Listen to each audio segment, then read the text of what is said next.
Hello, my friend. I don't know about you, but I am from the base tan generation. I remember when I was in my late teens, early 20s, there was a tanning salon on pretty much every corner.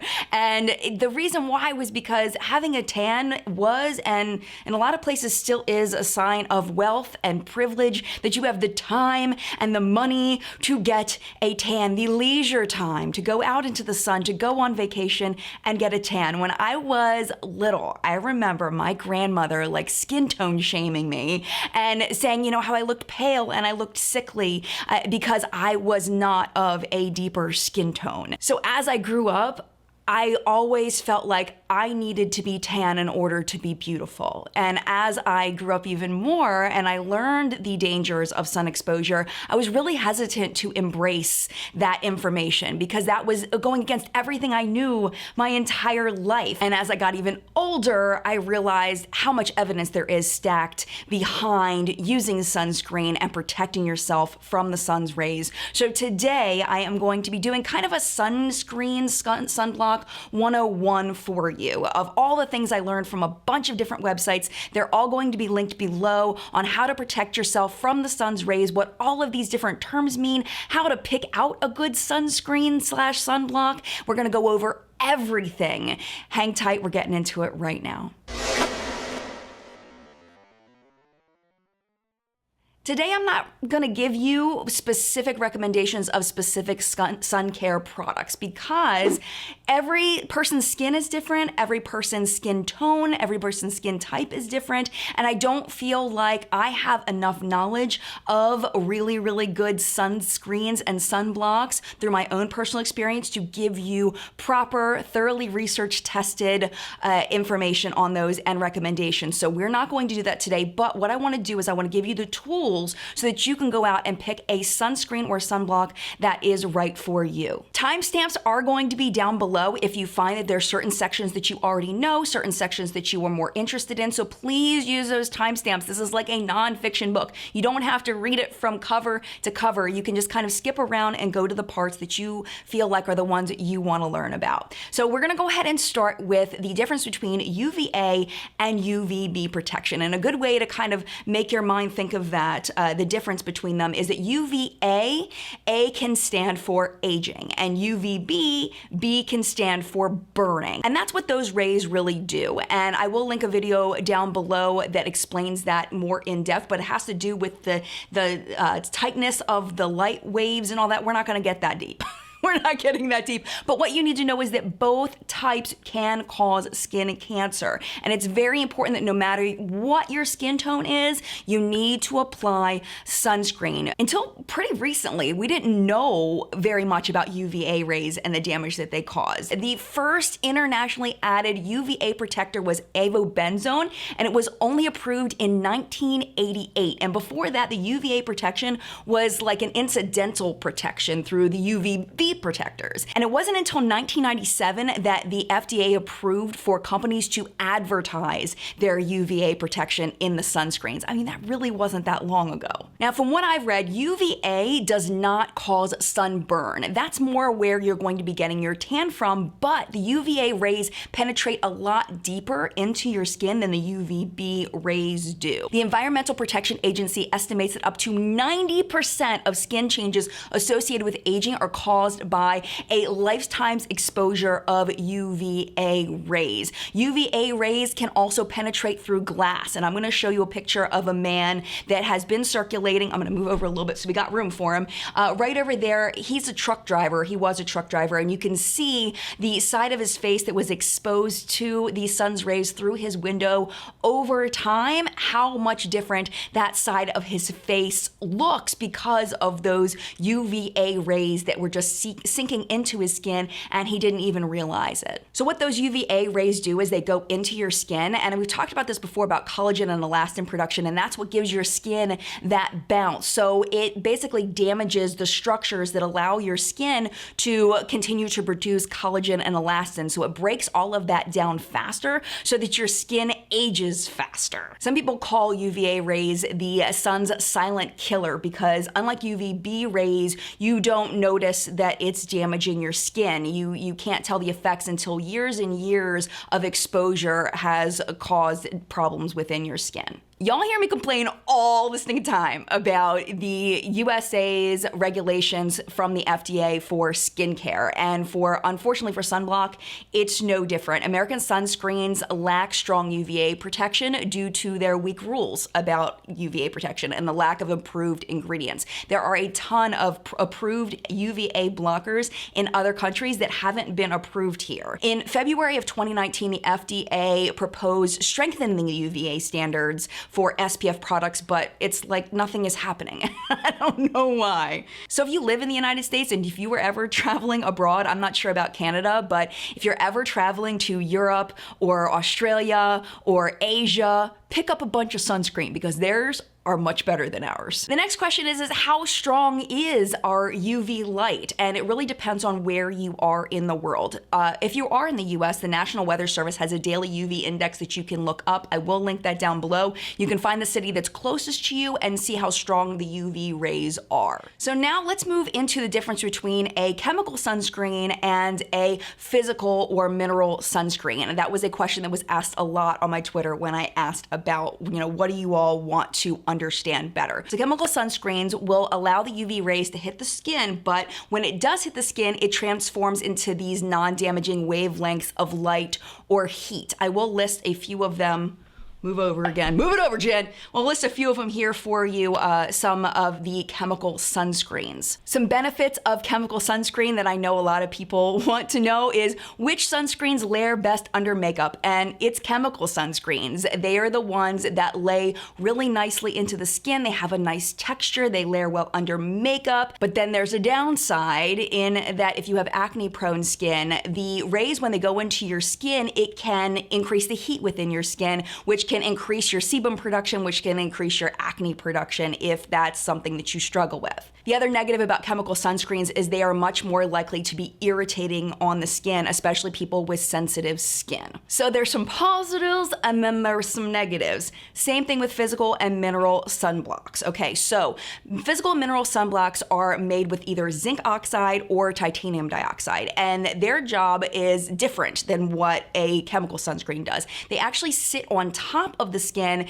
and they kind of bounce the sun's rays off of your skin so that it's just like boing, boing. So there's less chance of irritation because the sunblock does not go into your skin. So it's better for sensitive skin, but this is the kind of sunblock that can leave a white cast on your skin. And if you are a person of color, this is going to be exacerbated for you, this white cast. And the other thing is if you're layering makeup over top of it, this is the kind of sunscreen that doesn't layer very well under makeup. That's the kind when you get the pilling or, your foundation just doesn't lay right on top of it and it just looks weird. That's mineral sunscreen, unfortunately. So that is one of the big reasons why I don't want to give you specific recommendations for sunblock sunscreens at this time, because really you have to listen to what I just told you about those and decide which one works best for you. But there's a couple of ingredients that I do want to warn you about and let you know about so you can look out for them and make sure that they are not in your sunscreens. The first one is oxybenzone. Another name for it is benzophenone-3, and it is the most irritating ingredient in sunscreens and sunblocks, and it's shown to penetrate the skin and cause photosensitivity, which is not what we want in our sunblocks. There are some animal studies that the presence of this ingredient has demonstrated an increase in the production of free radicals within your skin. So because of that, some people believe that it's a contributing factor in the rise of melanoma cases for sunscreen users. Another thing to keep in mind about this ingredient, if you do have it in your sunblock, is make sure you don't use it on broken skin, because if you put it on broken skin, then it has more of a chance to get even deeper into your skin, and you do not want that. So the question is, why in the world did the FDA approve this stuff if it's all of these things? It's because they're mostly animal studies. They haven't really tested this in humans very much. So they have approved it as an effective over-the-counter sunscreen ingredient, but only in a concentration up to 6%. This really surprised me. Actually, the EU has approved it up to 10%, but it requires products to contain more than 0.5% of it to be labeled as contains oxybenzone to kind of warn people, but you have to have that background knowledge to know what oxybenzone is in order to know that that's a bad thing. But a country that has banned it is Sweden. And in Sweden, you cannot buy any sunscreens that have oxybenzone in them. Another concern is that it may be damaging the environment. So Hawaii has banned the sale of sunscreen products that contain oxybenzone, and that is going to be strictly enforced in 2021. The other ingredient I want to make you aware of is retinol palmitate. And in animal studies, it has been shown to be harmful when exposed to sunlight. Again, in animal studies at a high concentration. So they found that it produces free radicals when exposed to UVA radiation. And even though there aren't a lot of human studies that back this up, it may be something that you want to be aware of and try to avoid in your sunscreens and sunblocks. The next major topic I want to talk about is explaining SPF and what SPF really is and what it absolutely is not. It stands for Sun Protection Factor, and it's a measure of how well the sunscreen protects against UVB rays. Now, UVA protection is not measured in the United States, but if you see a product that's rated with little pluses, I know you've probably seen that on your K-Beauty skincare products, or something called a PPD rating. Those are the UVA ratings, kind of like when you see an SPF rating in the US, those are the ratings for UVA protection in other countries, which is one of the reasons why sun care in other countries is so much better than ours, because at least ours, meaning I live here, and if you live here too, I'm talking about us. That's why if you live, you know what I'm talking about. That's why it's better other places than the United States. I think there's a lot of confusion about what SPF the number actually means. And what it means is it's about how long it takes you to burn if you've applied the sunscreen to your skin. So how do they figure out SPF? There is a mathematical calculation. So say you're in the sun and it takes 10 minutes for you to start visibly burning. So that's when you apply it. And let's say you continue to be out in the sun for 50 minutes and you start to see your skin burning. That SPF would be 50/10, and that would be an SPF of 5. So in the same conditions, it would take you 300 minutes to burn with an SPF of 30. But there's a big problem with the simplicity of all of this, and that there's so many other factors to consider. So you have to consider the strength of the sun's rays that vary by location, the amount you're sweating, if you're going in the water, if that also changes the effectiveness of the products. Also, each individual person absorbs the sun's rays differently. So an SPF of 30 for one person may be more effective than an SPF of 30 for another person. Another big myth is the compounded effect of SPF as it goes up, because you would think that an SPF of 15 would be half as good as an SPF of 30, and that isn't really true. SPF of 30 isn't twice as strong. SPF of 15 filters out 93% of UVB rays, but an SPF of 30 filters out 97%. But this is where it gets tricky, because like I was saying, the SPF is based on how long it takes you to burn. So a higher number SPF will protect you for a longer amount of time. So in that way, it is more effective, but it's not as of the same effectiveness as that some people think. Hopefully that made sense. I remember when I was a kid, they had the Water Babies sunblock, and they all said waterproof. Do they still have that little girl with her bathing suit being pulled down by the dog? I don't know. But anyway, you're not allowed to have waterproof sunscreens anymore. You're not allowed to say it's waterproof. It can only be water resistant. It can't be sweat proof. It can only be sweat resistant. So manufacturers aren't allowed to do that anymore because it's not real. It's not possible. If you see a sunblock or a sunscreen that says that it's water resistant, it means the SPF is maintained for up to 40 minutes in the water. If it says very water resistant, then it can be maintained for 80 minutes in the water. So keep that in mind when you're buying water resistant sunblock or sunscreen. You still need to reapply it because it is not waterproof. I know that was drilled into my head as a kid. Waterproof meant that you could, swim in it and then it would be just as beautiful when you get out of the water as when you went in, and that is just, it's not true. It's not real. You got to take that information and throw it out of your brain. So now, taking that information, let's talk a little bit more about how to buy a sunscreen. What are we really looking for? So you really want to look for water resistant,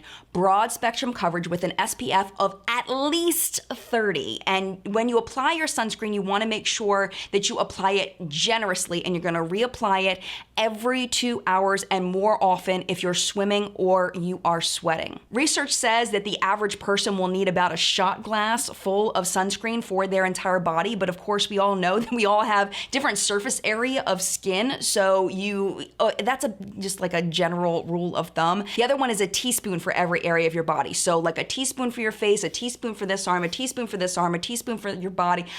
I feel like that can't, like, you just apply a lot, okay? Just apply a lot. When you feel like you've applied enough, apply a little bit more. If you have rosacea or other kind of skin condition, you might want to look for a sunscreen or a sunblock that is marketed toward children because they are more likely to have more sensitive ingredients. Your skin will probably like titanium dioxide and zinc oxide better than the chemical sunscreens. I remember when I was a kid, PABA was a thing that I know I was sensitive to it. When I was a kid, I would break out in a rash if I used a skin sunblock that had PABA in it. I don't think they really put that in sunblocks anymore, but if you ever see that, yeah, run far away from that. That one's not a good one as far as causing irritation. When you go into the store, of course, you know that there are lots of different types of sunscreen that you can purchase. So if you have dry skin, you probably will like a cream better, especially for your face. Lotions are good for large areas to put that on. So I personally buy one specifically for my face because the ones that are face are usually a little bit lighter, and then I buy a lotion for the rest of my body. If you or someone you know is very hairy, they may prefer a gel consistency of a sunblock or sunscreen. Now, I personally do not like stick sunscreens. I feel like they're good for like right here on your face, like around your eyes, so that you don't get it like in your eye because it's easier to control, but you wanna make sure that you use enough of it. That's a big problem with the stick sunscreens is usually, you go boop and then you're done, but you really need to go like boop, boop, boop, boop, boop, boop, boop, and then rub it in just to make sure you have enough on. I am so guilty of buying spray sunscreens, especially for my kids, because I don't want to have to sit there and rub the sunscreen on them for 15 minutes. I have done it, but sprays are just so much easier. So I'm definitely guilty of buying sprays, but you really, really need to be careful not to inhale them because there isn't a lot of studies or evidence of what the spray can do to your lungs. And especially if you have sensitive skin, just be very, very careful with that. Check the direction of the wind before you're spraying it. And another thing that you can do is you can apply it to your hands and then rub it in. If you do spray it on your body, you want to rub it into your skin. Don't just let it spray and be done. Rub it in. I got a lot of questions on Twitter about powder sunscreens. Now, there's tons of different ones where it's basically looks like a setting powder, but it's a sunscreen or a sunblock. From what I've read, you really shouldn't rely on these as your only way of protecting yourself from sun exposure. These are great for touch-ups. They're good for, I've already applied my sunblock, I've already applied my makeup, I've been out for 2 hours, and I need a touch-up. That's when you're gonna put on a powder sunblock. Just like the spray sunblock, inhalation is a cause for concern, so make sure that you are not breathing in when you do that, when you put it on. You can also, just like when a lot of people will apply powder for baking, you can use a beauty sponge if you want to apply it over your makeup and use it like a setting powder. Also keep in mind that these powders usually aren't water resistant, so if you're sweating or if you get exposed to water for whatever reason, you definitely want to make sure you're reapplying right away. I also get asked a lot about foundation and SPF in foundation. Here's the issue, okay? There really is SPF in foundation. The problem is if you're gonna apply the amount of foundation that is recommended for a sunblock, you're gonna look like a straight up cake face. It's gonna look crazy. It's gonna look insane. You're gonna have trouble blending in. It's gonna look ridiculous. So unless it is like a tinted moisturizer, you may not be able to look like a human applying enough. You're gonna look more like a mannequin. So I personally like to apply a sunblock. I kind of layer. So I'll do a sunblock or a sunscreen on my face, then like an SPF BB cream, and then I haven't done this yet, but I could then apply an SPF powder over top. You can't really overdo it in that way. But solely relying on just a foundation or BB cream for your sunblock or your sunscreen or your sun protection is probably not a good idea. The next question is, when and how do you apply? You wanna make sure you put it on at least 15 to 30 minutes before you go out in the sun. And you also wanna make sure that you give your sunscreen some time to sink into your skin before you apply any makeup or anything over top of it.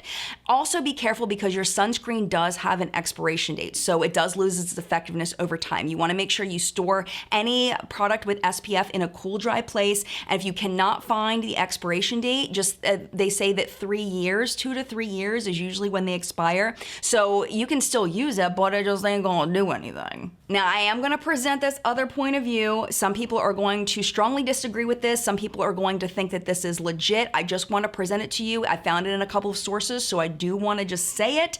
There are some studies that suggest that getting an adequate of vitamin D is helpful in preventing at least 27 types of cancer. So some people will say that you should apply your sunscreen 15 minutes after you have gotten sun exposure. Now, this is my issue with it, and I will link a video down below that agrees with me on this, is that there are places on your body you're probably gonna miss when you apply your sunscreen, and you can get your vitamin D there. Like, for example, I don't usually put sunblock on the top of my head where my part is. I could miss, like the crook of my arm or someplace. I mean, there's gonna be places, little spots on your back where you might miss applying your sunscreen. Your vitamin D can go in there. And the other thing is you can get a lot of vitamin D just from your foods. So if you are concerned about your vitamin D, get your vitamin D levels checked by your doctor, and they can tell you whether you are sufficient in that or not. I get nervous to recommend, sun exposure for 15 minutes before putting on your sunblock. I don't know. It sits wrong with me, but there is some research, and I did want to mention that. I love that this was asked on Twitter as a question that I should address. So I looked it up.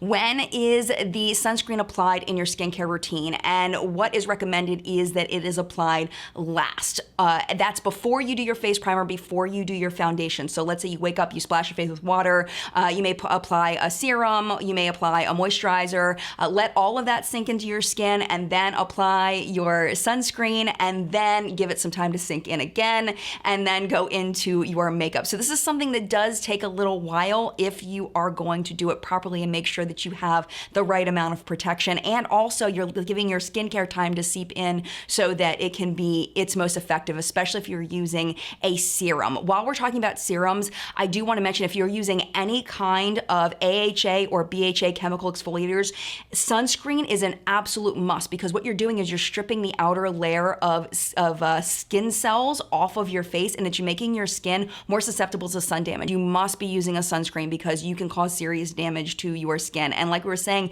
the UVA rays, you're not going to be able to tell that you are causing damage to your skin. It's just gonna happen and you're not gonna realize it. So please take that very, very seriously. Another thing to keep in mind is just because it's cloudy doesn't mean that you are safe. Up to 80% of the UV rays make it through clouds, so be careful of that. Also, know that sun can penetrate clothing. If you can see through your clothes, the sun can see through it too. It's a great way to test whether your clothing will protect you from the sun. They do make special clothing that you can wear that does protect you from the sun. There's actually something called a UPF rating, or ultraviolet protection factor, and it's equivalent to an SPF rating. So it's calculated the same way that SPFs are calculated as far as how long it takes you to burn. My problem with those clothes is they're not real cute usually. They're usually kind of like they look like you're going out hiking, and it's just not my personal style. But if you're going out and you're gardening or whatever, you're not going to a fashion show, taking care of your skin is much, much more important. Of course, you also can wear hats, sunglasses, all of that is also very, very helpful. Oh, I forgot one thing. Another thing is when you pull out your sunscreen or your sunblock, you wanna make sure you shake it up because it'll help you to redistribute all of your skincare, sun care ingredients in there to make sure it's applying to you evenly. So make sure you're doing that, especially if you have not been applying it during the winter time.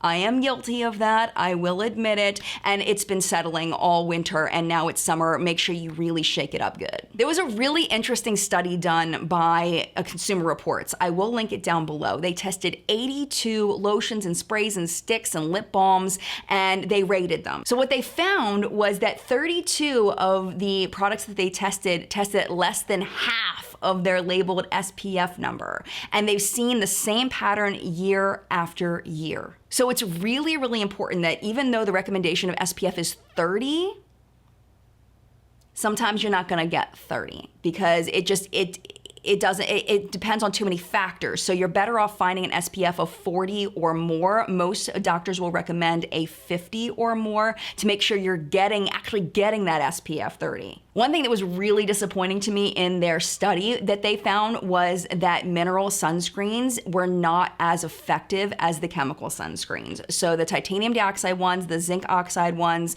as the active ingredients, just didn't do as well. So unfortunately for their particular study, for their recommendations, they didn't have a single straight mineral sunscreen that met their recommendations list because they just weren't as good, which made me super, super sad. Does that mean you shouldn't use a mineral sunscreen? Absolutely not. You have to do what is best for you, but if your skin can handle it, you make sure that oxybenzone is not in there, maybe consider layering it with a chemical sunscreen. But again, you have to figure out what works best for you. Now, this has been asked a lot actually on What's Up in Makeup about the dangers of sunscreen, that there have been some studies that are coming out about the health effects of the chemical sunscreen ingredients such as the oxybenzone and the avobenzone. There have been some studies done that are making experts concerned that these chemicals are absorbed into the skin and into the bloodstream, that they're causing irritation, they're causing hormonal disruption, and some of these studies, or these animal studies, are saying that it might even cause cancer. So this is like horrifying. But recently the FDA did call for more research done on the safety and effectiveness of the chemicals, but you know, it's the FDA. Right now though, the FDA is looking at the current research and they're kind of saying that some of the ingredients are better than others, more likely to cause harm than others. So remember we talked about the oxybenzone earlier? There's another reason to keep that out of your sunscreen. The other one is octinoxate. Those are the ones that have found to cause hormonal changes in animals. But the short-term research that they're doing in people isn't showing any adverse effect. The problem is we need time to figure these things out because we need the long-term studies, but it just hasn't been long enough that they've been testing these things. So they're working on it, but it may be years before we actually find out in a human study whether these do anything or not. So I looked at the American Cancer Society, and basically they said that the risks do not outweigh the benefits of using sunscreen. Like, it is not even close to outweighing the benefits. So the American Cancer Society says to please continue using your sunscreen because the chances of anything bad happening are way smaller than what bad would happen if you didn't use the sunscreen. Another thing that's been getting a lot of press is that sunscreen may be harming our environment. So we talked about earlier about Hawaii banning certain sunblock ingredients or sunscreen ingredients due to damage to the underwater ecosystem. So the ones they've banned are the oxybenzone and the octinoxate. And hopefully I'm saying that right. I feel like it's either octinoxate or octinoxate. I'm gonna go octinoxate. If I'm wrong, I'm sorry, you know what I'm talking about. So the coral bleaching seems to be happening for lots of reasons, but it looks like the ingredients in the sunscreen are contributing to it. And it seems like, I mean, if you think about, this is a giant ocean, like what percent of sunscreen is actually getting into the water compared to the ocean? And what they're learning is it doesn't take very much of these ingredients to make an impact on the coral reefs. So, I mean, we've gotten so many, there's so many reasons not to use oxybenzone and octinoxate in sunscreen. So if you want to take care of your skin, if you want to take care of the environment, those are the ones that you should really be staying away from. So some final thoughts just to kind of wrap this up. People that stay in the shade get less sun damage than people that are out in the sun. Even though you are still being exposed to some of the sun's rays in the shade, it's a lot less. So you can't just 100% rely on your sunscreens and your sunblocks to protect you. Anytime you can go in the shade or you can wear long sleeves with those, the sun protection in them, that has a real tight weave, that's really the best. Wearing the brimmed hats, the shades, all of that. We know that the sun's rays are stronger. I remember my parents saying, we gotta get to the beach, it's 11 o'clock. We're missing the good sun time. No, not anymore. This is the time you want to try to stay out of the sun. They say it's 10 a.m. to 4 p.m. Depending on where you live, it may be longer or shorter. Just a little reiteration about the makeup wearing. You want to put it on as the last step in your skincare and layer your makeup over top, but make sure there's time for your sunscreen to kind of seep into your skin. Get it good in there before you apply your foundation over top. Make sure you're not over blending your foundation because then you could be disrupting the sunblock that's on your face. You can also reapply apply your sunscreen with powder sunscreens. They're also making setting sprays now that have sunscreen in them. They may be a good option. Just be careful not to inhale it as much as possible. And like with all skincare, make sure there's no denatured alcohol in any of your sun care products because it destroys your skin's barrier. It's just generally not good for your skin, especially if you have dry skin or sensitive skin. It's gonna affect you faster and worse. Especially if you have sensitive skin or acne-prone skin, if you have any kind of skin issues, definitely patch test your new sunscreens before you use them. You can put on your wrist, on the crook of your arm. Those are good places to test it before you put it all over your face or all over your body. Layering sunscreen is a good thing, but just know that it's not compoundable. So if you put on like an SPF 30 moisturizer and then an SPF 15 BB cream and then an SPF 50 powder sunscreen, you are not adding up to a SPF 95. It does not work like that. But what it does do is it makes sure that you've got every space. It makes sure you've got all over. So some people say that like if you apply the SPF 50 last, then your max is an SPF 50. Well, yeah, everywhere you applied that powder. But if there's a place, right here that you didn't get or over here that you didn't get, then it's whatever you applied there. So just kind of keep that in mind. Now, I want to make sure I'm very clear about this. I am not judging anybody here. This is all information that is new to me. I am not the best at applying my sunscreen and my sunblock. I am not judging you. You have to do you. I'm just giving you the information so you can make the best choice for you and what you want to do in your life. I know I've learned a lot. I know that I am going to be applying my sunscreen differently for both me and my family. I've learned that with children, it's especially important because they are much more likely to have the effects of the sun later on in life if they're exposed as young children like I was, like my parents were. But we know better now. It is up to you what you do with your life. It is you. Thank you so much for watching this video. If for some reason you feel like I didn't get something quite right, or if you feel like I missed something, please leave that in a comment down below. In the collective brain of makeup awesomeness where we help each other not to buy crap and protect ourselves from the sun's rays, leave your thoughts down below. If somebody's comment helps you, give them a thumbs up, leave them a little thank you comment. And if while you're thumbsing up things, you can thumbs up this video if you found it helpful. I hope that you did. If you'd like to hang out a little bit longer, YouTube should be picking out a video for you right down there to watch next. Feel free to hang out a little longer and make sure you subscribe before you go. Mad love to you, and I will see you in a video very, very soon.